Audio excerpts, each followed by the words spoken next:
भगवद गीता हिंदू धर्म का एक महत्वपूर्ण ग्रंथ है, जिसे महाभारत के भीष्म पर्व में भगवान श्री कृष्ण ने अर्जुन को कुरुक्षेत्र के युद्ध भूमि पर दिया था। गीता में कुल 18 अध्याय हैं और 700 श्लोक हैं, जो जीवन के विभिन्न पहलुओं को समझाते हैं, जैसे धर्म, कर्म, भक्ति, योग और आत्मज्ञान। यहाँ गीता के प्रमुख तत्वों को संक्षेप में बताया गया है। 1. अध्याय 1, अर्जुन विषाद योग, द योगा ऑफ अर्जुनस डिजेक्शन। इस अध्याय में अर्जुन युद्ध के लिए तैयार नहीं होते और वे मोह और विषाद से भर जाते हैं। श्री कृष्ण से युद्ध में शामिल होने के बारे में विचार करते हुए वह अपनी स्थिति को व्यक्त करते हैं। 2. अध्याय 2, संजय उवाच साक्षात ज्ञान, द योगा ऑफ नॉलेज। भगवान श्री कृष्ण अर्जुन को ये बताते हैं कि आत्मा न तो जन्म लेती है न मरती है, केवल शरीर बदलता है। वे कर्म के महत्व को समझाते हैं और योग, कर्म योग की शिक्षा देते हैं। श्लोक 2.47, तुम्हारा अधिकार केवल कर्म करने में है, न कि उसके फलों में। 3. अध्याय 3, कर्म योग, the yoga of action. Shri Krishna बताते हैं कि हमें अपने कर्मों को निष्कलंक भाव से करना चाहिए, बिना किसी फल की आशा किए। कर्म योग का महत्व बताया गया है और यह समझाया गया है कि हमें अपने कर्तव्यों को निभाते हुए किसी भी कर्तव्य में संलग्न रहना चाहिए। 4. अध्याय 4, ज्ञान कर्म साधन योग, the yoga of knowledge and action. यहाँ श्री कृष्ण कर्म और ज्ञान के संयोजन की बात करते हैं। वे बताते हैं कि ज्ञान के साथ कर्म करने से जीवन में सच्चा फल प्राप्त होता है। श्लोक 4.7-8, जब जब धर्म की हानि होती है और अधर्म की वृद्धि होती है, तब तब मैं स्वयं अवतार लेता हूं। 5. अध्याय 5, कर्म संन्यास योग, the yoga of renunciation of action. Shri Krishna बताते हैं कि कर्म संन्यास और कर्म योग दोनों का महत्व है, परंतु निष्क्रियता से कोई लाभ नहीं होता। हर कर्म में भगवान की सेवा होती है, इसलिए कर्म करने से ही सच्चा मोक्ष पाया जा सकता है। 6. अध्याय 6, ध्यान योग, the yoga of meditation. Shri Krishna ध्यान और साधना के माध्यम से आत्मा के साथ संवाद करने की प्रक्रिया को समझाते हैं। वे बताते हैं कि आत्मा की शांति और स्थिरता ध्यान से प्राप्त होती है। 7. अध्याय 7, ज्ञान और ज्ञान का अभ्यास, the yoga of knowledge and wisdom. यह अध्याय भगवान के ब्रह्म, परमात्मा और जीवन के शाश्वत सत्य के बारे में विस्तार से बताता है।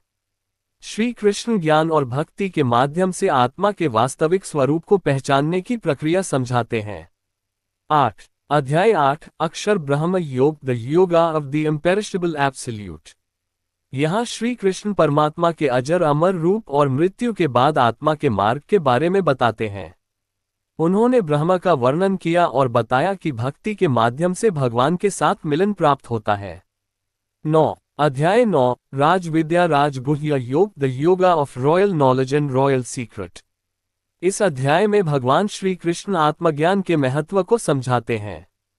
वे बताते हैं कि जो व्यक्ति भगवान को अपनी भक्ति से सच्चे दिल से जानता है, वह परम सत्य को प्राप्त कर सकता है। 10. अध्याय 10, Vibhuti Yoga, the yoga of divine glories. Shri Krishna अपने दिव्य रूप और शक्ति का विस्तार से वर्णन करते हैं। वे बताते हैं कि हर जीव और हर अस्तित्व में भगवान की शक्ति का कोई न कोई रूप है। 11. अध्याय 11, विश्व रूप दर्शन योग, the yoga of the vision of the universal form. यह अध्याय अर्जुन को भगवान के विश्व रूप को दिखाने से संबंधित है, जहां श्री कृष्ण ने अर्जुन को अपना सर्वव्यापक रूप दिखाया। 12. अध्याय 12, भक्ति योग, द योगा ऑफ डिवोशन। यहाँ भगवान श्री कृष्ण ने भक्ति का महत्व बताया और यह स्पष्ट किया कि भक्ति का मार्ग सबसे सरल और प्रभावशाली है।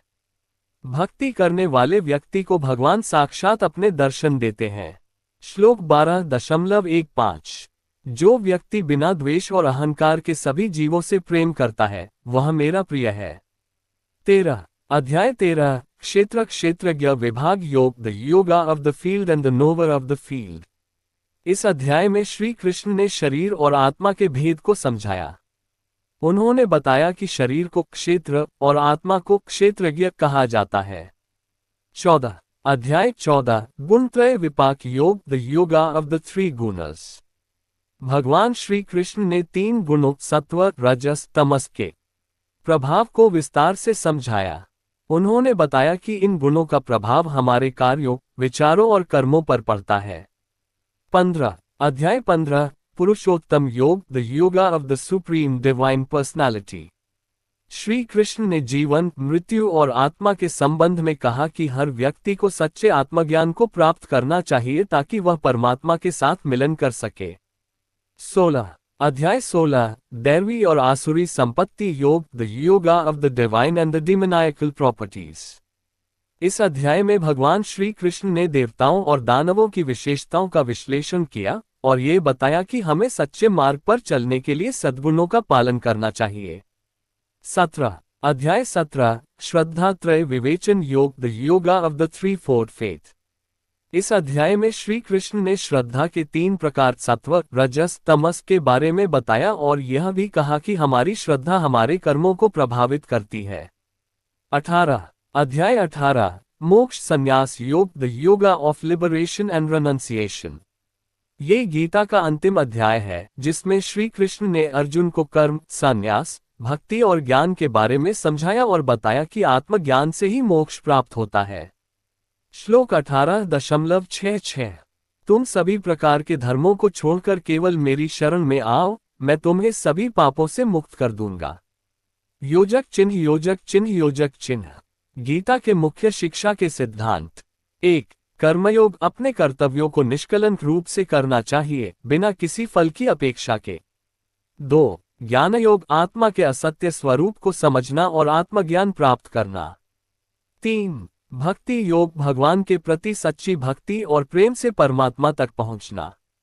4 ध्यान योग, आत्मा की शांति और स्थिरता ध्यान और साधना से प्राप्त होती है। भगवान श्री कृष्ण ने गीता में सिखाया कि जीवन के सभी पहलुओं में संतुलन बनाए रखना चाहिए, कर्म को भक्ति में बदलकर भगवान से जुड़ा रहना चाहिए और जीवन को एक दिव्य दृष्टिकोण से देखना चाहिए। भगवद गीता, जो महाभारत के भीष्म पर्व के अंतर्गत आती है, वह एक अद्भुत संवाद है जो भगवान श्री कृष्ण और अर्जुन के बीच हुआ था। ये संवाद कुरुक्षेत्र के युद्ध भूमि पर हुआ, जब अर्जुन मानसिक रूप से युद्ध के लिए तैयार नहीं हो पा रहे थे। श्री कृष्ण ने अर्जुन को कई गूढ़ और महत्वपूर्ण शिक्षाएं दी, जिनमें से कुछ सबसे महत्वपूर्ण शिक्षाएं निम्नलिखित हैं। 1 कर्तव्य का पालन, स्वधर्म। श्री कृष्ण ने अर्जुन को सबसे पहले ये समझाया कि हर व्यक्ति का कुछ कर्तव्य, धर्म होता है और उसे अपनी जिम्मेदारियों को निभाना चाहिए।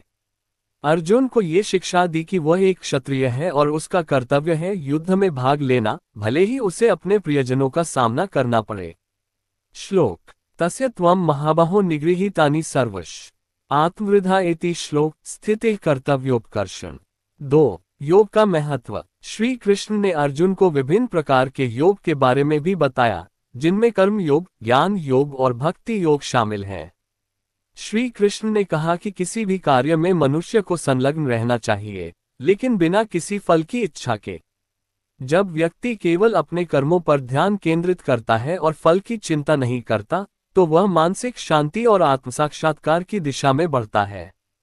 कर्म योग, कर्म करते हुए फल की अपेक्षा नहीं करना। ज्ञान योग, आत्मज्ञान प्राप्त करने के लिए साधना और भक्ति। श्लोक योगस्थ कुरु कर्माणि संगः त्यक्त्वा धनंजय सिद्धिर्सिद्ध्यो समो भूत्वा समत्वम योग उच्यते। 3 सर्व प्रकृति का ज्ञान और आत्मा की अमरता। भगवान श्री कृष्ण ने अर्जुन को ये बताया कि आत्मा अमर है और उसका अस्तित्व शरीर से परे है। शरीर नश्वर है पर आत्मा कभी नहीं मरती। इस सिद्धांत के द्वारा श्री कृष्ण ने अर्जुन को यह समझाया कि वह केवल एक साधन है और उसे किसी भी प्राणी की मृत्यु पर शोक करने की आवश्यकता नहीं है। श्लोक न जायते म्रियते व कदाचिन नायम भूत्वा भविष्यति अजो नित्य शाश्वतोय पुराणो न हन्यते हन्माने शरीरे।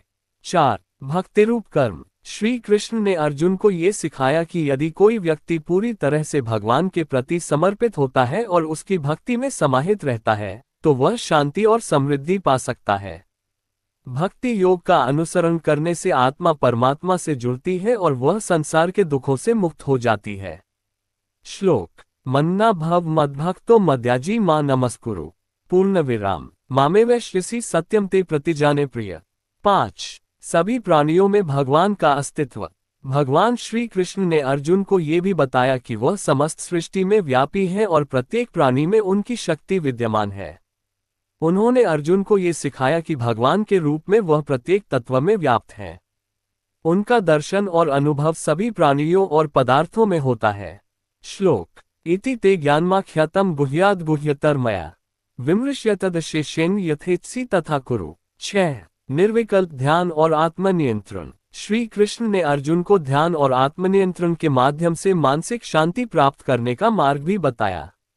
उन्होंने ये बताया कि व्यक्ति को अपनी मानसिक स्थिति पर काबू पाना चाहिए और किसी भी प्रकार की उत्तेजना या आक्रोश से बचना चाहिए। ध्यान के माध्यम से आत्मा परमात्मा से जुड़ सकती है और अंतिम मुक्ति पा सकती है। श्लोक योगी युंजीत सततम आत्मान रथिन विदु यस्त्वात्मारामो मुनिर्निर्विकल्पो निराश्रय। 7 शरीर मन और बुद्धि का सामंजस्य। श्री कृष्ण ने यह भी सिखाया कि मनुष्य का शरीर मन और बुद्धि तीनों एक साथ मिलकर कार्य करते हैं। मनुष्य को इन तीनों का सामंजस्य बनाए रखना चाहिए ताकि वह अपने जीवन में संतुलन बनाए रख सके। इसका अर्थ है कि हम अपनी इच्छाओं को नियंत्रित करें और अपने कर्मों में बुद्धिमानी और संयम बनाए रखें। श्लोक प्रशांतमनस येन योगेन सुखमुत्तमम् उपैति शांतर्जस आत्मन द्विजोत्तमा। 8 दुनिया के कामों से न जुड़ना। श्री कृष्ण ने अर्जुन को यह समझाया कि किसी भी कार्य में अत्यधिक संलिप्तता या अटैचमेंट से बचना चाहिए। कर्म केवल कार्य करने के रूप में देखा जाता है, न कि उसके फल के रूप में। इसी प्रकार व्यक्ति को अपने कार्यों से जुड़कर भी उनसे अप्रभावित रहना चाहिए।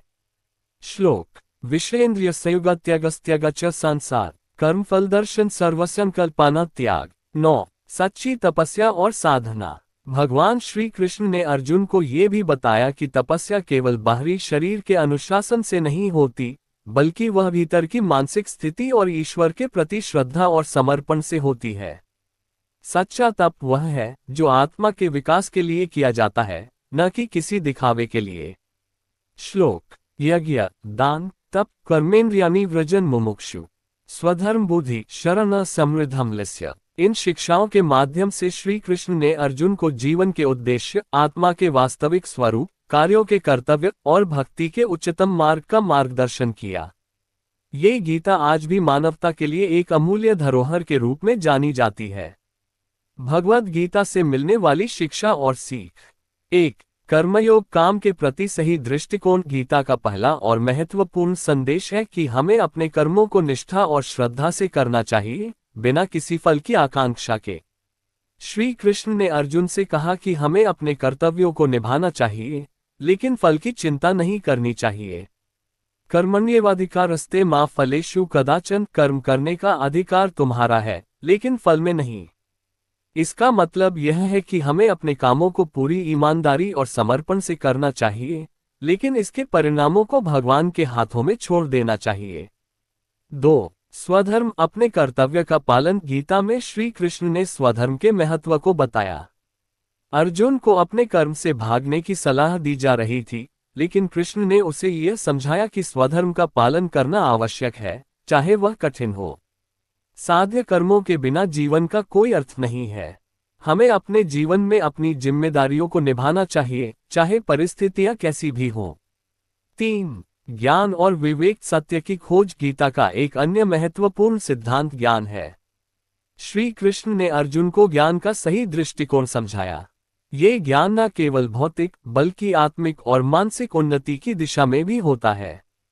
गीता ये सिखाती है कि हमें अपनी आंतरिक चेतना को जागृत करना चाहिए और सत्य की खोज में निरंतर प्रयास करना चाहिए। ज्ञान से अज्ञानता का नाश होता है। 4 भक्ति योग ईश्वर के प्रति प्रेम और समर्पण। गीता में भक्ति योग का भी महत्व बताया गया है, जो भगवान श्री कृष्ण के प्रति प्रेम और समर्पण का मार्ग है। भक्ति से व्यक्ति आत्मा का शुद्धिकरण करता है और ईश्वर के समीप पहुंचता है। श्री कृष्ण ने अर्जुन से कहा कि जो लोग भक्ति मार्ग का अनुसरण करते हैं, वे शुद्ध होते हैं और ईश्वर की अनुकंपा प्राप्त करते हैं। जो मुझसे सच्चे मन से जुड़ते हैं, उन्हें मैं कभी नहीं छोड़ता।